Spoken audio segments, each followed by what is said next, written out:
Hello, my child. What brings you out into these depths of the forest? It has been a while since I saw a human in this area. You must have been walking for a long time to get this far.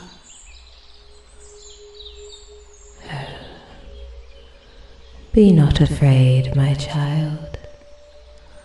I mean no harm.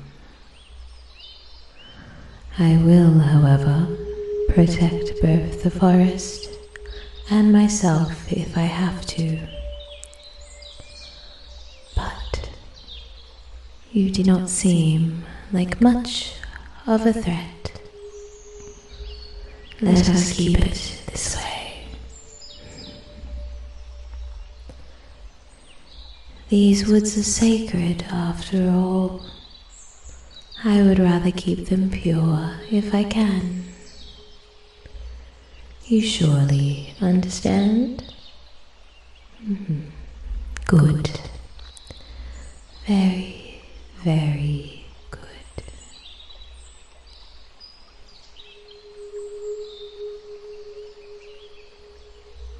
Are you cold, my child?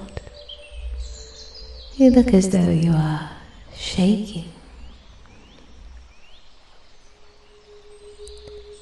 I can imagine you've never seen a being quite like myself before. We prefer secluded areas after all.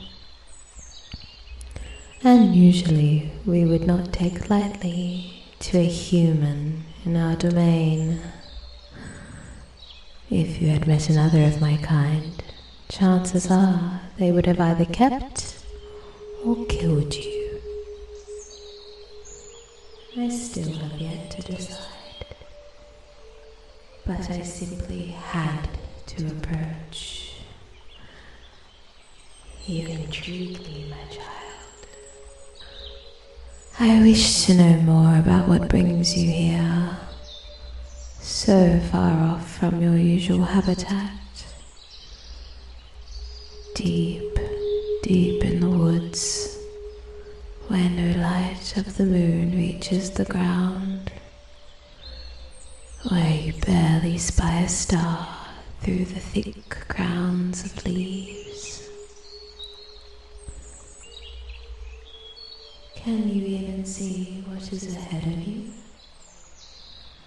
Or do you simply find yourself enveloped by darkness, with only the reflectiveness of my eyes gleaming at you?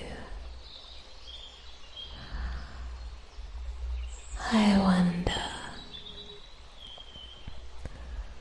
how have none of the creatures and the sounds scared you away yet?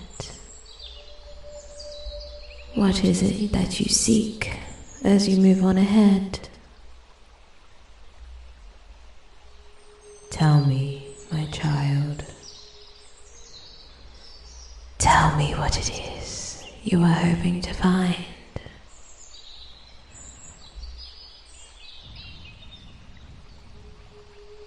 Well then, I will take your silence as a sign of fear rather than disrespect. Or perhaps you do not know what you are searching for either.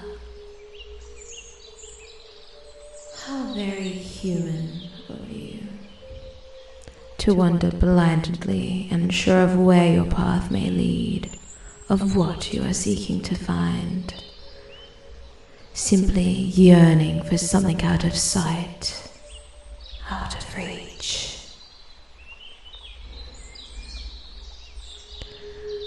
Perhaps my appearance has stunned you, leaving you unable to use your voice. I must simply assume you do not act so rudely on purpose, my child. After all, you are trespassing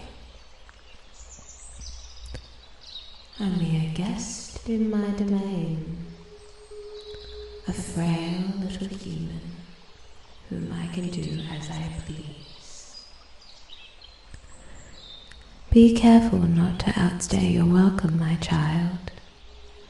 You surely would not want to upset me. Believe me, it is not a sight to enjoy.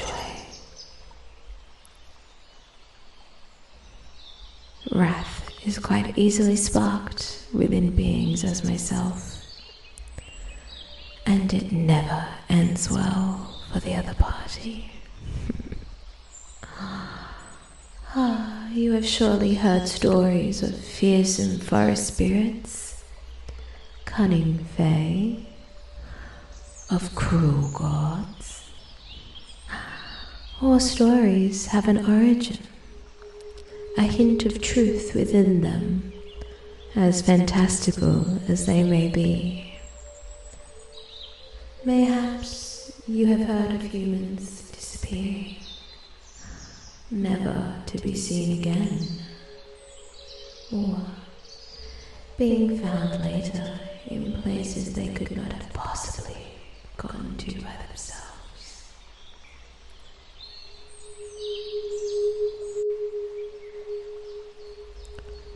Perhaps you have been told of strange occurrences deep, deep, deep within the forest. Unexplainable sightings, sudden outbursts of energy, or mysterious sounds.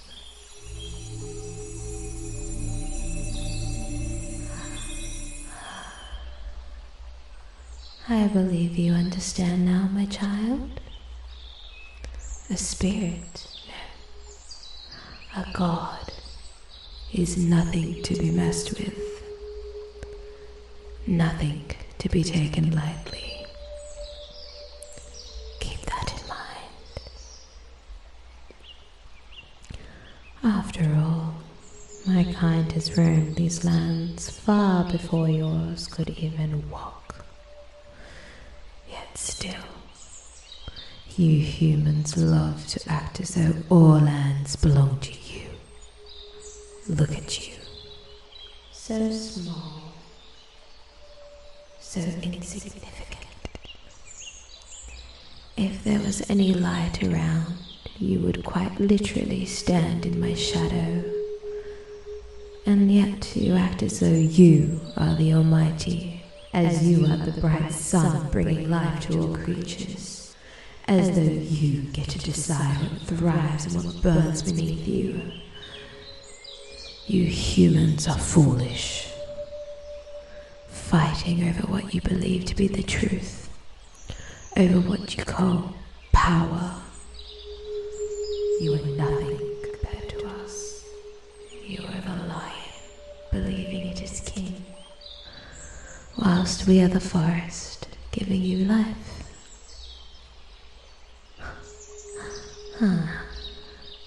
I must say, you impress me, my child. Most of your kind would have tried to defend themselves already, be that verbally or physically. What a curious one you are indeed. I can tell you cling to my every word, as though you are actually listening to me. How peculiar.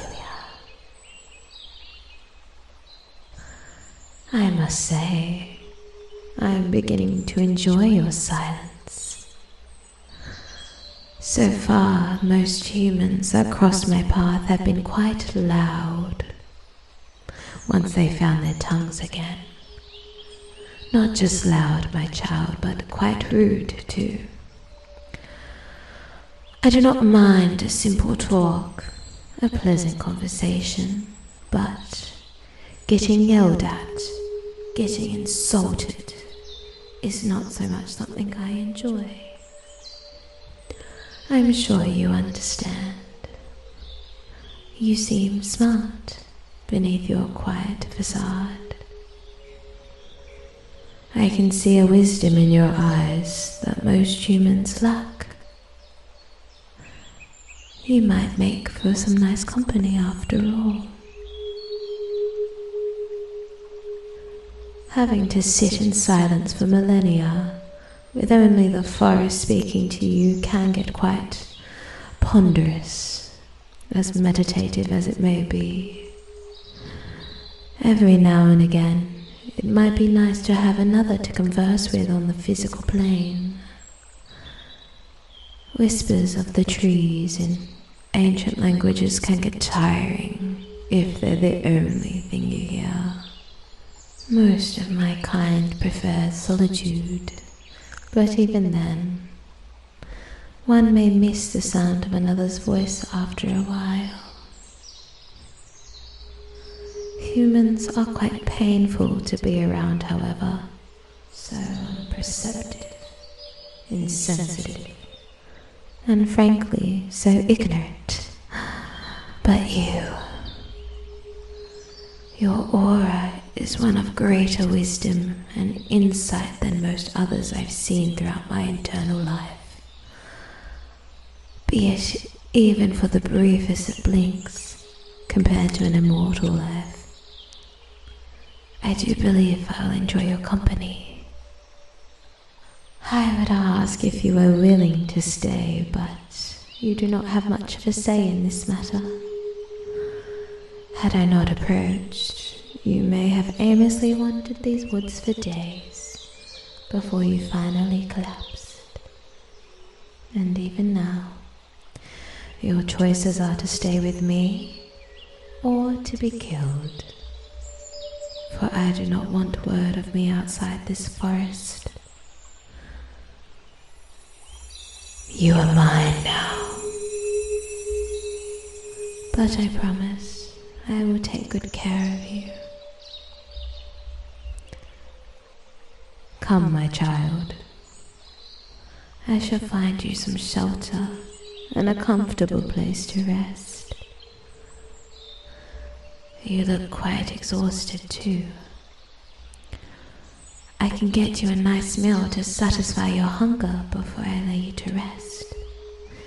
The forest offers quite a lot of rich sources of nutrition.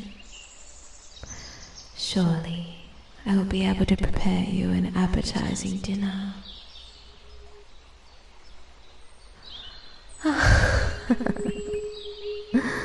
Oh, no need to be shy now, my child. Allow me to guide you. I can light you a fire later if you wish. Or I could simply warm you with my presence. Don't let this human form misguide you. I am a being of energy after all.